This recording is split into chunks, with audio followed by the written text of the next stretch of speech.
नमस्कार, आदाब। आप देख रहे हैं फॉर यू न्यूज़ 24। मैं हूं आपके साथ बिलाल अख्तर। आज के बुलेटिन की हम शुरुआत करेंगे इस बड़ी खबर से। इस सीट पर शनिवार को खतौली नवीन मंडी में गठबंधन प्रत्याशी मदन भैया के समर्थन में हुई जनसभा में रालोद अध्यक्ष जयंत चौधरी ने कहा कि भाजपा सरकार देश को अडानी और अंबानी के लिए कारखाना बना रही है, जिसमें देश की गरीब जनता को मजदूर बनाने की कोशिश की जा रही है। भाजपा को गरीबों की चिंता नहीं है। किसानों की मौत पर प्रधानमंत्री ने एक शब्द नहीं बोला। वहीं आज़ाद समाज पार्टी के अध्यक्ष चंद्रशेखर ने कहा कि देश प्रदेश में अन्याय पूर्व शासन किया जा रहा है, अभिव्यक्तियों को दबाया जा रहा है। सभा को संबोधित करते हुए गठबंधन प्रत्याशी मदन भैया ने कहा कि अगर क्षेत्रवासियों ने गठबंधन का साथ दिया तो मैं मदन भैया खेकड़े का मदन भैया नहीं, खतौली का मदन भैया रहूंगा। भारतीय जनता पार्टी की सरकार ने महंगाई व भ्रष्टाचार चरम सीमा पर है, जहां गरीबों का उत्पीड़न व शोषण हो रहा है। क्षेत्रवासियों की आवाज बनकर उनकी सेवा करने का काम करूंगा। 5 तारीख को नल का बटन दबाकर भारी मतों से गठबंधन को जिताने की मैं आप सभी से अपील करता हूं। कैसे बिल भुगतान हुआ था, कह दे उनको आपकी वोट चाहिए थी। इनका बस चले तो ये देश अडानी और अंबानी जैसे बड़े लोगों का कारखाना बन जाएगा पूरा देश, और आप सब उनके बंधुआ मजदूर बन जाओगे। ये बराबरी नहीं चाहते, ये आपकी गुलामी चाहते हैं। लेकिन गुलामी के जंजीरों को तोड़ने के लिए आपको और हमें मेहनत करनी होगी। हमारे मुद्दे चुनाव में सरल हैं। हम चाहते हैं बेरोजगार का सम्मान हो। जो सरकारी भर्तियां होती हैं, अभी जो वक्ताओं ने रखी बात, और आप तो देख ही रहे हो, मुजफ्फरनगर के खतौली के नौजवानों को, प्रतिभाशाली नौजवानों को कहा जाता है भर्ती खुली, जाओ बस्ती, जाओ बलिया, वहां इम्तिहान दो। और जब वो पहुंचते हैं तो पता लगता है कि पेपर लीक हो गया, वापस लौटो, फिर दोबारा तारीख आएगी 6 महीने बाद। कभी भर्ती प्रक्रिया पूरी नहीं होती। और यहाँ खतौली वो क्षेत्र है, ये तो नकली राष्ट्रवादी है। आपको यहाँ हर गांव में शहीद की मूर्ति मिल जाएगी, लेकिन शहीद की मूर्ति लगाने वाले भी, वो अपने आंसू पोंछने वाले परिवार से भी अगर आप पूछेंगे, वो ये कहते हैं कि हमारी अगली पीढ़ी भी शहीद होने को तैयार है। ऐसा जज्बा है लोगों का। लेकिन ये वो सरकार है, याद रखना, जिसने इस भावना को नहीं समझी। ये सरकार जिन्होंने कह दिया कि हम आर्मी के सैनिकों को भी पेंशन नहीं देना चाहते, हम पूरी पक्की नौकरी इन जवानों को नहीं दे सकते। हमारे पास वो सामर्थ्य भारत सरकार पे नहीं बचा है कि आर्मी भी पक्की नौकरी आपको दे दे। इसलिए भाइयों, 4 साल के लिए अग्निवीर बन जाओ, और अग्निवीर 4 साल के लिए बनोगे, 4 साल बाद घर लौट जाना। क्या ऐसी व्यवस्था तुम स्वीकार सकते हो नौजवानों? ये चुनाव 5 तारीख का यही मान लेना।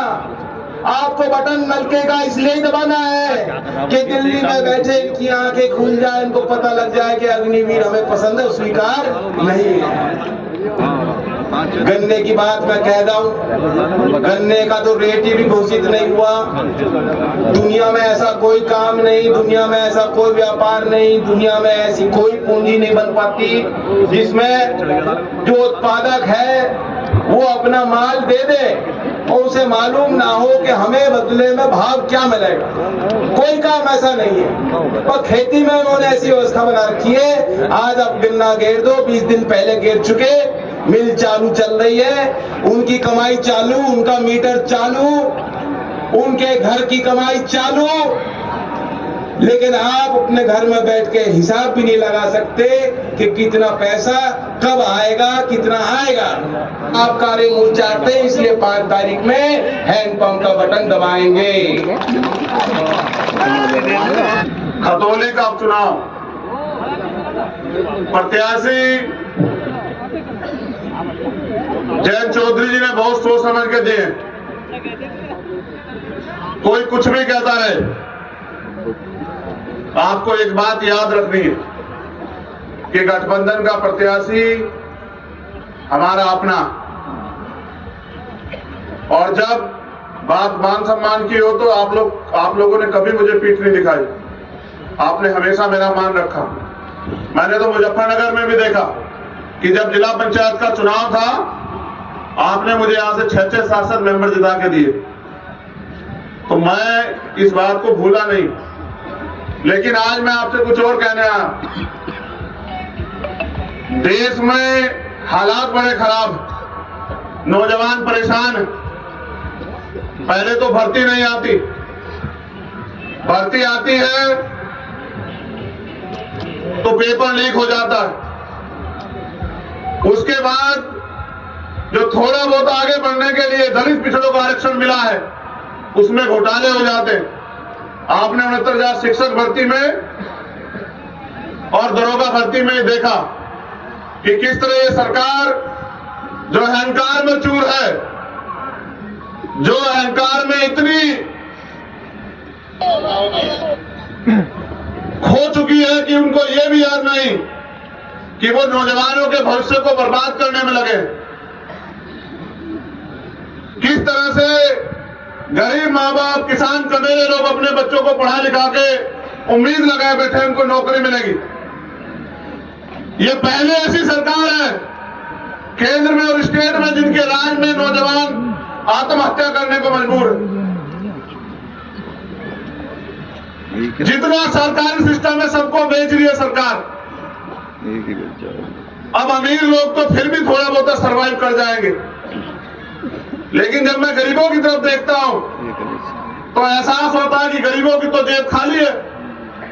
उनमें तो महंगाई का और जोर सरकार डाल रही, चाहे पेट्रोल डीजल के दाम, चाहे खाद्य पदार्थों के दाम हो, चाहे गैस के दाम हो। और सवाल आप इनसे कर नहीं सकते। अगर आप सवाल करोगे तो फिर ये सरकारी मशीनरी का दुरुपयोग करके अगर आदमी पैसे वाला ताकतवर हो तो सीबीआई ईडी इनकम टैक्स लगा देते तनवीर, और अगर आदमी क्रांतिकारी संघर्षशील हो तो ये झूठे मुकदमे लगा देते। इतना अन्यायपूर्ण शासन क्या तो अंग्रेजों का था या फिर इस सरकार का। मैं आज संविधान दिवस पे अपने महापुरुषों को भी याद करता हूं कि किस सपने को सजोया था बाबा साहब अम्बेडकर ने, सर छोटू राम ने, सरदार वल्लभ भाई पटेल ने। देश बनाया, दिल जोड़े, उनके सपने को पंख दिए चौधरी चरण सिंह जी ने।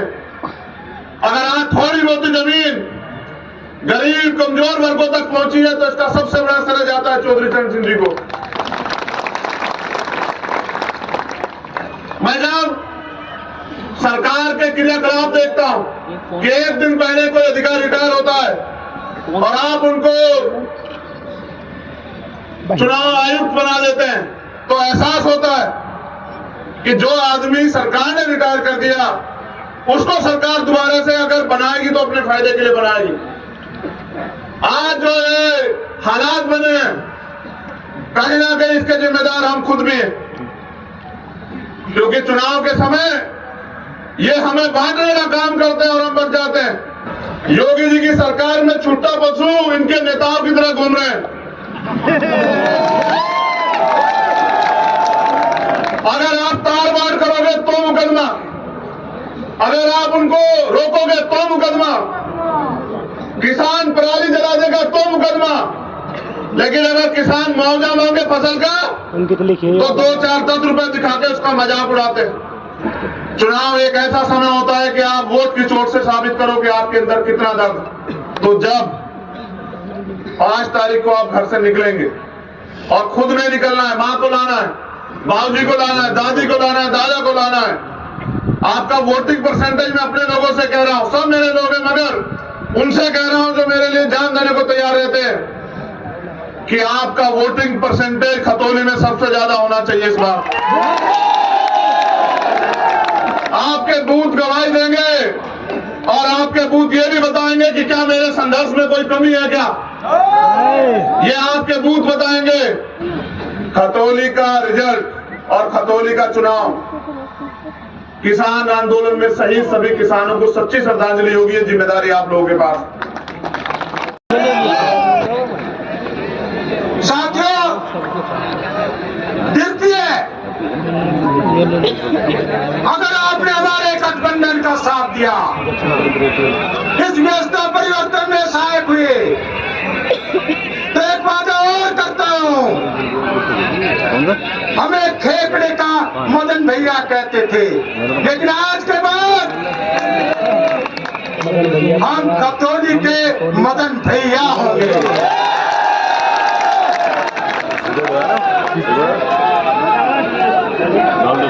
साथियों, राष्ट्रीय मुद्दों पर हमारे राष्ट्रीय लीडर चौधरी जैन सिंह जी और आदरणीय चंद्रशेखर जी बोलेंगे, लेकिन एक बात मैं जरूर कहना चाहता हूं, कुछ ये भाजपा के लोग हमारे प्रधानों को कह रहे हैं आपके बस्ते रखवा देंगे। साथियों, और मैं अपने प्रधान साथियों से भी कहना चाहता हूं और उन भाजपा के लोगों से भी कहना चाहता हूं, भेजो भैया वो भिजवा, बस्ते तो हम, ये प्रधान 24 में आपके रखवाएंगे।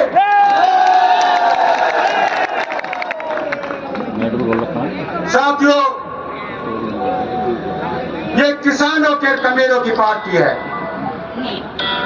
राष्ट्रीय लोकदल, समाजवादी पार्टी एक बहुत मजबूत गठबंधन था और आम चुनाव में बहुत मजबूती के साथ लड़ा था, लेकिन निश्चित रूप से आजाद समाज पार्टी के शामिल होने से हमारे गठबंधन को बहुत मजबूती मिली है और हमें उम्मीद ही नहीं, पूर्ण यकीन है, अब से पहले भी व्यवस्था परिवर्तन के कई गठबंधन हुए हैं जिन्होंने सत्ताओं को परिवर्तन किया है। मुझे उम्मीद है ये गठबंधन भी भविष्य में परिवर्तन का प्रतीक होगा। जिंदाबाद जिंदाबाद उन्हें जिंदाबाद। आपसे केवल एक अपील करना चाहता हूं,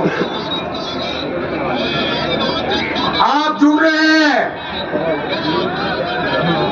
ये निश्चित महसूस हो रहा है, हमें नहीं विपक्ष को भी महसूस हो रहा है, लेकिन उसके षड्यंत्रों से आपको सावधान रहना होगा और हम पल पल में आपके साथ होंगे।